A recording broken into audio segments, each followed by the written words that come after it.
RVNL की बात कर लेते हैं। आरवीएनएल हाल फिलहाल में खूब चर्चा में भी रहा है। लगातार कंपनी के हाथ में कई सारे ऑर्डर्स आ रहे हैं। इनफैक्ट मेट्रो रेल के लिहाज से प्रेफर्ड बिडर्स में साबित होते दिखाई दिए हैं कई सारे एरियाज में। और ऑफ कोर्स यहाँ पर हमने देखा है इंटरनेशनल बिजनेस में भी कुछ पिकअप देखने को मिला। हमारे साथ कंपनी के ऑपरेशनल डायरेक्टर राजेश प्रसाद जुड़ गए। प्रसाद साहब, गुड आफ्टरनून। हम नोटिस कर रहे थे कि आरवीएनएल बाकी रेल कंपनियों में काफी बड़ा एक्शन देखने को मिला है। एक तो रेलवे के प्रोजेक्ट्स और दूसरे ये मेट्रो के प्रोजेक्ट्स। तो इस समय मैं आपकी डोमेस्टिक ऑर्डर बुक का ताजा आंकड़ा समझना चाहूंगी, कहां पर है, इसमें से कितना एग्जीक्यूटेबल है in the next 2 quarters? See order book की सबसे पहले नमस्कार। मैं आपके चैनल के थ्रू ये सबसे पहले ये बताना चाहूँगा कि हमारे आदरणीय प्रधानमंत्री और रेल मंत्री के मार्गदर्शन में आरवीएनएल आत्मनिर्भर भारत व rail infrastructure, in fact all kinds of infrastructure creation में एक नए आयाम की ओर अग्रसर है। और आज के डेट में हमारा जो ऑर्डर बुक है वो 57,000 करोड़ का है। ये ऑर्डर बुक बेसिकली एग्जीक्यूशन के स्टेज का है और इसमें 36,000 करोड़ टिपिकल रेलवे इंफ्रास्ट्रक्चर हैं जो गवर्नमेंट से हमें मिले हैं एंड 21,000 करोड़ हमने बिडिंग से लिए हैं। अभी तक आज के डेट में हमारे पास जो ऑर्डर बुक जो ओवरसीज का है वो 1500 करोड़ का है। आपको याद होगा कि लास्ट फाइनेंशियल ईयर में जो हमारा टर्नओवर रहा था वो 20,000 करोड़ प्लस का था। जो नेक्स्ट फाइनेंशियल ईयर FY 23-24 के लिए है वो हमारा जो टारगेट है जो हम अचीव करना चाहते हैं it would be 22,000 crores plus. So we are moving in that particular direction. So next 2 quarters, if you want to know, so it will be proportion to that. So coming back to your question, the order book is 57,000 crores plus, out of which 36,000 crores is typical railway infrastructures, 21,000 crores is through the bidding, and 1,500 crores plus we have got overseas. And metro segment is one of the segments where we are very keen. There are some segments which we have identified for bidding and business development. One is the metro segment, the other is the tunnel work, then the mega bridges, then of course the typical railway projects, and then the overseas projects which we are eyeing. And if you see, this particular company is highly flexible. We are diversifying also. So we have entered into the irrigation, 2,400 crores of irrigation projects in Rajasthan. Then even we have entered into the basically distribution system of the electricity and the municipality Ahmedabad, and in all kinds of metro projects we are executing 6 cities. We are executing metro projects in 6 cities. So what I want to tell you is that it is going to be a mixed basket of all kinds of infrastructures. And the next 2 quarters or the next financial year, if you want to ask, the top line is going to be more than 22,000 crores. The bottom line may be 1,400 to 1,500 crores. And the order book which we are eyeing for is more than 75,000. Okay, अच्छा Prasad ji, good afternoon. आपने international orders की बात की, एक जरा उसके बारे में बताएंगे कोई अपडेट? और एक किर्गिस्तान से एक बड़ा ऑर्डर मिलने वाला था आपको, उसका क्या अपडेट है? मैं आपको इतना बताना चाहूंगा कि in a project it has got a project life cycle. Project life cycle जो स्टार्ट होता है वो प्रोजेक्ट के concept, then the DPR, then the design, then the estimation, tender, execution and then handing over. So ये जो Kyrgyzstan का जो project का आप बात कर रहे हैं, we have signed MOU and we have also prepared the DPR etc. Financing etc. is getting concluded. It is a sensitive project. We are a listed company. We have disclosed everything in the public domain. So the moment any positive development takes place, you will get to know. But things are moving in positive direction. Okay Rajesh ji, मैं आपके जो metro revenues दिख रहा था, जो outstanding order book है, जैसे कि अभी आपने कुछ देर पहले टिप्पणी की भी, 6 सिटीज़ में आप इस वक्त काम कर रहे हैं। अगले 1-2 साल में सर आपके टोटल रेवेन्यू मिक्स में ये जो मेट्रो प्रोजेक्ट्स के ऑर्डर हैं या फिर जो रेवेन्यू है, इसका एग्जैक्टली कंट्रीब्यूशन कितना चला जाएगा, considering your technical known how और जिस तरीके से आप बिडिंग में ऑर्डर्स जीत रहे हैं, ये पूरे रेवेन्यू में क्या एक सब्सटेंशियल जंप लेगा अगले 1-2 साल में मेट्रो प्रोजेक्ट्स का?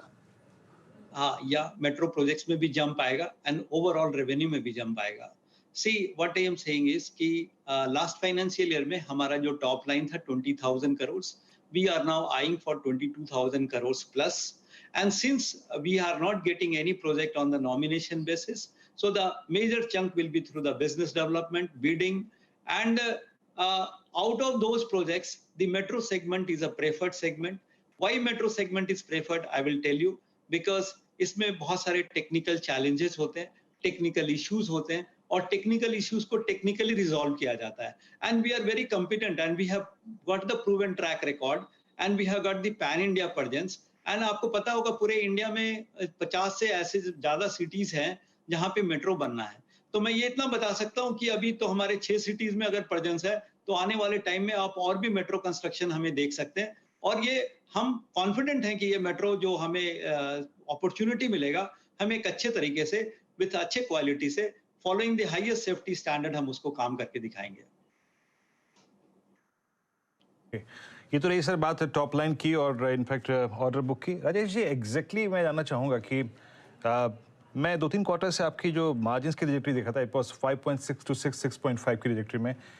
अब जो ऑर्डर्स आ रहे हैं और जो cost of I think project execution है, आगे चल के आपकी ये जो मार्जिन्स की ट्रैजेक्टरी है sir, by the end of this fiscal, वो क्या रहेगी? यही रेंज रहेगी या फिर इसमें कुछ अपटिक्स आएंगे? अच्छा, मैं अब ये बताना चाहूंगा कि जो मार्जिन्स की आप बात कर रहे हैं, तो FY 22-23 में हमारी मार्जिन जो basically turnover upon basically gross margin upon जो टर्नओवर था, वो करीब 5.78% था, 5.77% था. And it is again continuously growing. And हमारे जो मॉडल्स हैं, आपको यू हैव टू अप्रिशिएट कि हमारे क्या मॉडल्स हैं प्रोजेक्ट्स एग्जीक्यूशन के. तो हमारे पास जो प्रोजेक्ट्स नॉमिनेशन बेसिस पे आए हैं, जिसमें हमारे मार्जिन्स फिक्स हैं. जो हमारे एसपीवीज हैं, हमने 5 एसपीवीज कमीशन कर दिया, तो we are getting dividends. So that is another source of margin.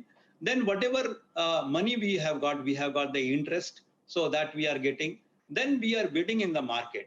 So the projects which we are getting from the market, they don't have the fixed margins. But we have got the competency जिससे हम एक value engineering करना चाहते हैं और कर रहे हैं, और उससे अपने मार्जिन को इंक्रीज करना चाहते हैं. तो मैं आपको इतना एश्योर करता हूं कि कुछ प्रोजेक्ट्स में हो सकता है कि मार्जिन कम आए, बट ओवरऑल जो है वो ग्रोथ टॉप लाइन और बॉटम लाइन दोनों में रहेगा. और बॉटम लाइन का जो पैट जो है उसका भी ग्रो करेगा. जो लास्ट ईयर हमने 16-17% का ग्रो किया था, तो वैसे ही मार्जिन हमें देखने को मिल सकता है. तो again I will tell you few things कि नेक्स्ट FY 23-24 में the top line 22,000 crore plus, bottom line 1,400 to 1,500 crores plus, and the order book 75,000 crores plus in next 1 year time. अच्छा, ये जो 75,000 करोड़ की ऑर्डर बुक आप मेंशन कर रहे हैं प्रसाद साहब, ये आप फैक्टर इन कर रहे हैं वंदे भारत जैसे बड़े ऑर्डर्स, या फिर वो एडिशनल रहेंगे, वो चेरी ऑन द केक रहेंगे? देखिए, ऐसा ना कि ये हम हर फील्ड पे अभी हम मार्केट में बिड कर रहे हैं. हम अपने डिफरेंट गवर्नमेंट ऑफ जो डिफरेंट गवर्नमेंट्स हैं उनके साथ टाई अप करने की कोशिश कर रहे हैं ओवरसीज प्रोजेक्ट्स के लिए. हम LOC प्रोजेक्ट्स के लिए आई कर रहे हैं. एंड आने वाले टाइम में आपको बहुत सारे ऑर्डर्स दिखने को मिलेंगे जो हमारे ऑर्डर बुक में आपको ऐड होते हुए नजर आएंगे. अपने आप को डाइवर्सिफाई कर रहे हैं, और ये इतना आसान नहीं था. आप अगर देखेंगे तो ये 1 साल 10 महीने 9 महीने 10 महीने पहले ही हम मार्केट में आए हैं. और एक गवर्नमेंट PSU के लिए एक बहुत बड़ी उपलब्धि है कि मैंने अपने सारे मॉडल्स को चेंज करके मार्केट में आ करके और मार्केट में compete करके बाकायदा प्रोजेक्ट्स लेना शुरू किया. अभी जो चेन्नई मेट्रो का जो प्रोजेक्ट्स हमें मिला है 3 पैकेजेस का, उसमें 16 स्टेशंस बनाने हैं. And those are technically very very challenging. अभी उसके पहले मैं चेन्नई मेट्रो में हमारी कंपनी एक एलिवेटेड वायडक्ट भी बना रही है. उसमें हमने सारे कास्टिंग यार्ड के लैंड वगैरह सब हमने ले लिया और वहां पे अपना सारा डेवलपमेंट कर लिया. अभी इनिशियल पायलट टेस्ट भी करना शुरू कर दिया. इंदौर मेट्रो के जो प्रोजेक्ट्स थे वो प्रोजेक्ट में तो अब वो हमें रिजल्ट्स देना शुरू कर दिया. अभी उसके ट्रायल होने हैं. सो मैं क्या बताना चाह रहा हूँ कि आने वाले टाइम में कंट्री में भी ओवरसीज में भी प्रोजेक्ट की काफी अपॉर्चुनिटीज है. आप नेशनल रेल प्लान देखें और कैपेक्स देखें, आने वाले टाइम में काफी इंफ्रास्ट्रक्चर का बूम होने वाला है. और RVNL इसके लिए एक सही कंपनी है जो इस कंपनी को सही तरीके से क्वालिटी एंड सेफ्टी को फॉलो करते हुए कर सकती है. We are confident that in time to come we are going to play a very very major role in creation of infrastructures. I completely understand that sir, क्योंकि metro और railways में भारत में इतना सारा काम हो रहा है, फिर आप इलेक्ट्रिसिटी डिस्ट्रीब्यूशन दूसरी जगह डाइवर्सिफाई क्यों कर रहे हैं? क्योंकि ऐसा तो नहीं है आपके अपने बिजनेस को इंसुलेट करना है, आपके पास काफी स्कोप है and you perhaps will be the preferred bidder in most orders. नहीं, आप हमारे मॉडल्स को देखें. पहले हमारे पास सिर्फ नॉमिनेशन पे रेलवे इंफ्रास्ट्रक्चर्स था. Now we have got the liberty to expand. Last आप 4-5 years में देखेंगे from 10,000 crores to 20,000 crores we have reached in last 4-5 years. So if you want to maintain that kind of growth rate, we need to have the various segments available. तो हमारे पास उस तरह के projects भी होने चाहिए और काफी डाइवर्सिफाइड होने चाहिए, which we are trying to do it. So हमारा फोकस इंडिया में, हमारा प्रेजेंस पूरे पैन इंडिया में है, but at the same time we want to have the presence in overseas also. तभी तो ये कंपनी ग्रो करेगी, तभी तो ये कंट्री ग्रो करेगा. तो बेसिकली वी आर कंट्रीब्यूटिंग. सो मेरा पर्पस कहने का था ये कि हम आने वाले टाइम में केवल इंडिया में कॉन्सेंट्रेट नहीं कर रहे. ओके प्रसाद सर, शुक्रिया जुड़ने के लिए आज हमारे साथ और ये पूरी बात समझाने के लिए. तो ये बात हो गई RVNL की. इस समय स्टॉक ध्यान रखिए आज नीचे है, लेकिन शानदार मूव रहे हैं स्टॉक में. अगर एक साल का चार्ट लेकर आएंगे आप RVNL का, तो रेलवे स्टॉक्स में जो शानदार तेज़ी हुई है उसमें सबसे ज़्यादा जिस स्टॉक ने लीड किया है वो RVNL ही है. एक साल में ये स्टॉक 3 गुना हो चुका है एक साल में. इस तरीके के मूव्स रहे हैं. राजेश अग्रवाल साहब, कोई व्यू आपका इस स्टॉक को लेकर?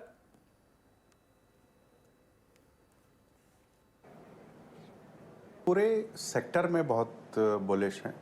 अगर आप देखें तो 2,40,000 करोड़ का एलोकेशन हुआ था इस बार के बजट में, तो जो कि हाईएस्ट कहा जा सकता है. और सीधी सी बात है कि इसका फ़ायदा प्राय सभी कंपनियों को मिलेगा. RVNL उसमें से एक है. वंदे भारत वगैरह की जो कावियात छिड़ी हुई है उससे सबको फ़ायदा हो रहा है. टीटागढ़ वैगन्स को बड़े ऑर्डर मिल रहे हैं, कैपेसिटी एक्सपेंड कर रही है. इस पूरे क्षेत्र में अगर कहा जाए तो मैं एक कंपनी जो कि अभी तक चली नहीं है रिकमेंड करना चाहूँगा, अगर आप की इजाज़त हो तो.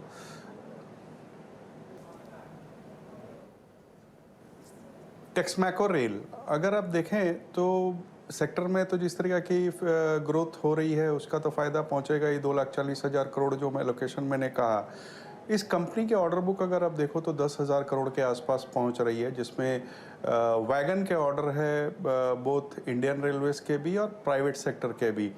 लॉन्ग टर्म डेट जो है वो 135 करोड़ के आसपास का है. वर्किंग कैपिटल डेट 700 करोड़ का है. कंपनी को नए ऑर्डर्स मिलने की पूरी उम्मीद है और नए ऑर्डर्स आए भी है. मुझे भी लगता है कि जिस तरीके से दूसरे वैगन मैन्युफैक्चरर्स की मार्केट कैप में तेज़ी से बढ़त हुई है, वहाँ इसमें अभी उतनी हुई नहीं है. तो एक कैचअप रैली भी हो सकती है और फंडामेंटल्स भी ठीक ठाक नज़र आ रहे हैं. तो मुझे लगता है यहाँ कम से कम 90 से 95 रुपए के टारगेट के लिए खरीदारी की जा सकती है.